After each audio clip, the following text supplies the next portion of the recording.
Ngayon, magluluto kami ni ate ng sitaw na nilaga at sahugan namin ng ganito, guys. Ito yung ngalog dito. Ayan na guys, luto na yung beans natin. Ito. Bali, ito masarap isahog sa beans tulad ng balatong, sitaw na buto. Parang alokbati ito guys, masarap. Nasubukan na namin ni ate. Kaya ngayon, magluluto kami ng ulam namin. Isasahog namin ito, ngalog. Ito yung yung bukilti utong na nilaga namin, sahugan namin ng ngalog. What? Masarap guys, subukan ninyo. Maraming ngalog tayo dyan sa Pilipinas. Ito, isahog ko ito guys. Kung may makita kayong mga ganito dyan sa barangan ninyo, sa harap-harapan ng bahay ninyo, agnating kayo, maggulay kayo. Masarap ito guys, promise. Di kayo magsisisi. Kung wala kayong tanim na alugbati, kung may ganito kayo, parang alugbati ito guys, mas masarap pa. Walang amoy.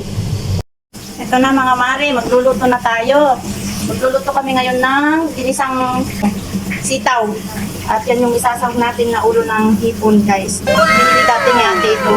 Tinanggal nila yung ulo niya, itatapon sana. Pero sabi ko sa kanya, wag mong itapon ate at lulutuin natin. Kaya ito guys, ang lalaki. Ayan na yung mga likado natin. Siyempre, may sili tayo. At ito na yung ngalog natin guys. Parang alugbati ito. At ayan din, nagluluto si ate ng fried chicken para sa mga bata. At ito guys, ito yung okra na hinati-hati ni ate. Yan sa Pilipinas, kung marami kayong okra, gawin nyo ito guys. Ang ginawa ni ate dito, pinaghati-hati niya yung okra. Tapos, pwede nyo rin lagyan ng itlog para mas makapit yung, yung flour, yung harina. Gawin yung crispy guys. Ganito siya oh. Masarap siya. Pag nguyain mo, crispy. Masarap siya. Gagawin ko ito pag umuwi ako ng Pilipinas. Ayun na guys, mainit na yung mantika natin. Lagay natin yung mantika natin. Tayin lang natin hanggang sa mag-brown. At ayan na nga guys, luto na yung bawang at sibuyas natin. Ilalagay na natin yung nilagang beans. Wow! Bango! Kakaguto. At dagdagan na natin ng tubig guys. At pakuluan natin. Lagay na natin ng mga foods guys. Dagdagan na natin ng asin guys.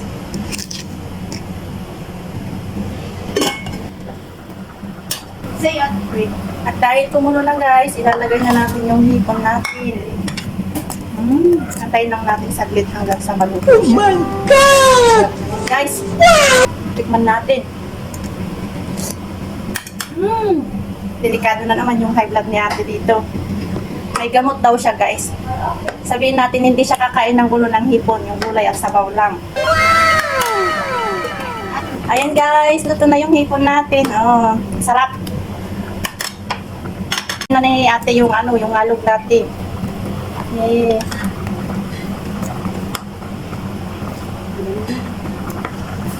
Takpan lang natin saglit guys para maluto siya. Gawin nyo to guys, magluto kayo, masarap. Takpan lang natin mga 2 minutes. Ayan na guys, luto na yung beans natin, yung ginisang munggo at may sahog na hipon. Patayin na natin yung apoy guys para hindi siya ma-overcook. Tamang-tama mamaya guys pag kumain na kami ni ate. Sarap-sarap. Kain na tayo guys.